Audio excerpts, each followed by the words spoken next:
Hi, I'm Dr. Pompa, and I'm here with Sarika Cernahouse. I know that's a tough one, but she is an expert in culturing and fermentation. And look, for those of you who have read my articles on probiotic, or at least the bacteria that you can't get in a pill or a powder, you must read it. And I also did one on intermittent fasting. And in both of those articles, I talk about the importance of fermentation. The number one question that I've been getting is, okay, Dr. Pompa, we are sold. However, how do you do this? You talked about fermenting nuts and seeds and different things, and how do you do that? And I quickly give you an email, but now I've brought an expert in. So I did this for you because I know that I want you to do this. You know, one of the things that I talk about, and I definitely want to hear from your perspective, is, you know, some of these bacteria that we're getting in fermentation, you can't get in a pill or a powder. That's right. You know, but let me start here. How did you become such an expert in this? I mean, where did you get the interest? You know, it was reading The Maker's Diet from Jordan Rubin. A friend introduced me to that, and she said, Sarika, this sounds like the sort of thing that you're really into. Right. And it was such a good introduction for me. And really, when I started getting into the traditional foods, it was with making homemade cultured foods. Yeah. Making homemade kefir, making homemade yogurt. Right. You know, just using dairy products to do that. And so that's how I began. And it's just been an evolution ever since. Right. Yeah. Well, you know, they've heard it from me, and, you know, if they've read those articles, and hopefully you have. And if you haven't, I should say, Dr. Pompa, go to resources, and they're under article archives. But, okay, so what do you feel some of the benefits about this? Oh, you know, what we've seen in our family is, you know, if we talk about just what it does for the health profile, it amazes me how our family is so strong against the colds and flus that come through. Right. That just, I know, makes such a huge, huge benefit to us. But the other thing too is you use these cultures to pre-digest other foods. That's right. You know, and that's something. So you're that not going to get the nutrients out of them if you don't pre-digest. And Yes. there's some other issues with that. Oh, absolutely. If you don't do the pre-digestion, what ends up happening is there are different anti-nutrients that are in seeds and nuts, legumes, and grains, certainly. And you use these cultured products to break that down. It's a pre-digestion of these foods. So it helps to break down the proteins that are so difficult to digest in these foods, the tannins. So these different components, puts them into smaller components that makes it easier for us to digest. Yeah, you know, and some of those anti-nutrients you spoke of, you know, and I didn't speak about that in the article, so I'm glad you brought that up.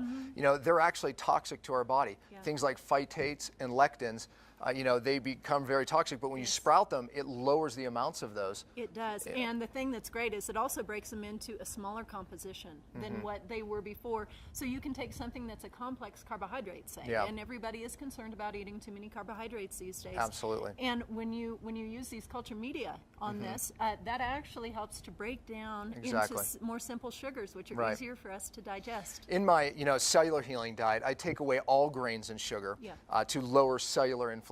Yes. And then after we get a patient well, we actually bring them back onto grains, but we only bring them back onto sprouted grains for that very reason. That's right. Yeah, because it really brings out the nutrients and it takes away the toxins. It really drives a lot of the inflammation. So that's right. Now, if you're watching this and you notice the sun just went down, it did, because this is not a green screen, folks. We're actually in Utah. And we love it. And actually the reason I even said that is because I just heard you speak at a great seminar, and I learned so much, you know, and that's why I wanted to do this interview, because I knew you'd be a great expert for them to really learn a lot of information about. Okay, so let's get right to it. How do you do this? And that's what I want them to know, because look, you know, I've said it, and I said it in the article and on the video. To heal guts, we don't need billions. So if you went to the store and bought the best probiotic out there, you're talking about billions. Yes. But we need trillions to fix guts. That's right. And then I also spoke about how there's just all of these different bacteria that we get in fermented foods, natural foods, that I believe, and you said in your lecture, and I was almost jumping out of my seat, that you can't duplicate it. It's not in a pill or powder, because we haven't even discovered them. We don't even know it yet, right? But it's a lot of those that are driving cellular function and doing some things to downregulate inflammation. That's right. So tell us how to do this. How do we ferment foods? Because I want them all to do it. Absolutely.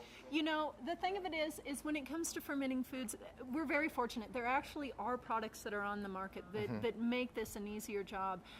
One of the things I do is I source healthy cultures from I can get some from Amazon. I can get some from a company called Cultures for Health. If you want to just go ahead and get with Prepared Whey, that's an excellent medium for doing this soaking, this is such a terrific place to begin.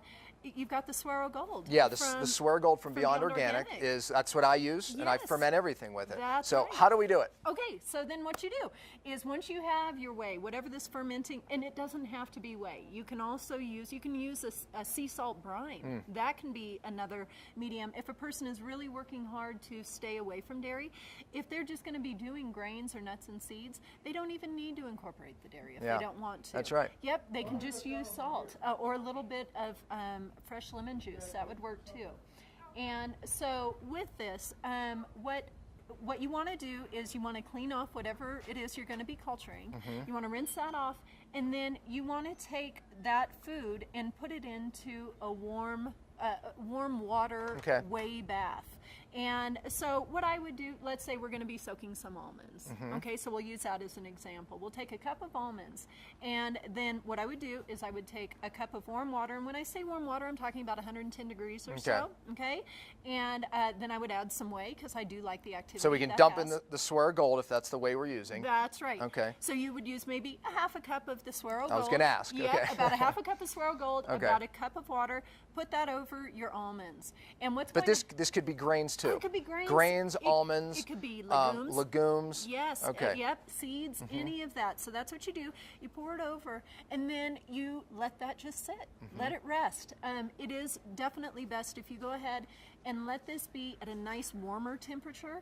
And so what I will do when I do this is I put mine into our microwave. And it's the only time that we use our microwave, but it has an incandescent light underneath. And what that does is it creates a stable source of heat underneath. And I let it go for about 24 hours. Now what you'll want to do when you do that is it's important to go in and kind of stir the pot, if you will. Okay. You need to disturb the surface water so that you don't have any mold or anything forming on top.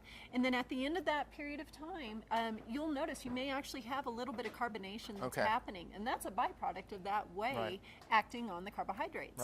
And so at the end of that, you just go ahead and rinse it off and strain it, and then it's something you can consume. And you could do this with vegetables as well. Oh, yeah, it's great to do with veggies. You know, the benefit of this is the bacteria that are already naturally on the vegetable. I mean, naturally growing there. You know, this kind of ignites all these bacteria. And you know, and these are the ones. Look, if you haven't, again, I'm going to say it. You know, watched any of the videos that I've done on this subject or the articles, read the articles. I talk about how we're missing these bacteria today, and we've learned just in new science that these bacteria literally give our cells directive, function that otherwise our cells would not do. That's right. And create even certain cells that downregulate inflammation. That's right. So we need these bacteria to actually do that. So we're learning this, and it's bacteria, again, I believe that we haven't discovered a lot of these. So. That's right. And the thing of this that is so incredible is that these are techniques that were old food preservation techniques. I wanted you to bring out that point. Yes, and it's true. This is, all of this happened long before the advent of refrigeration. That's right. Anything like that. Or the ability to preserve something and take it from a region where it wasn't otherwise growing. So this is a lost art. I mean, Truly a lost art. Truly a lost art.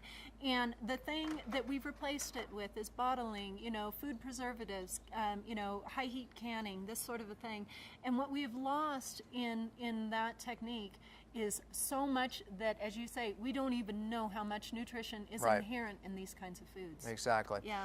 Well, look, now you know how to do it. You know why you need to do it, because it is, in fact, a lost art, and with, all of the refrigeration, we are losing these bacteria, and part of that is driving inflammation, a lot of autoimmune conditions, and even in the inability to lose weight. I mean, new science is showing that, and I really talk about that in the article. If you want to read the articles again, go to drpampa.com. Go under resources, article archives. The probiotic and the intermittent fasting is a way that we utilize this to really get challenged conditions well. And it's a pleasure having you here, because I know this is the question that they wanted, how to do it. You can do it with vegetables, grains, nuts, seeds, you name it. You need a carbohydrate source, that's all you need. Exactly. So now you know, folks. And is there any other sources that they can learn more recipes or anything like that? Go ahead and give that. And if people have any questions, I mean, people are absolutely welcome to email me on my contact page. The name of my website is naturallylivingtoday.com, and it's a good resource. And if you need direction on more information, I'll be happy, to contact you back. Well, thank you very much. Thanks. And thank you. I know you're going to get a lot from that one.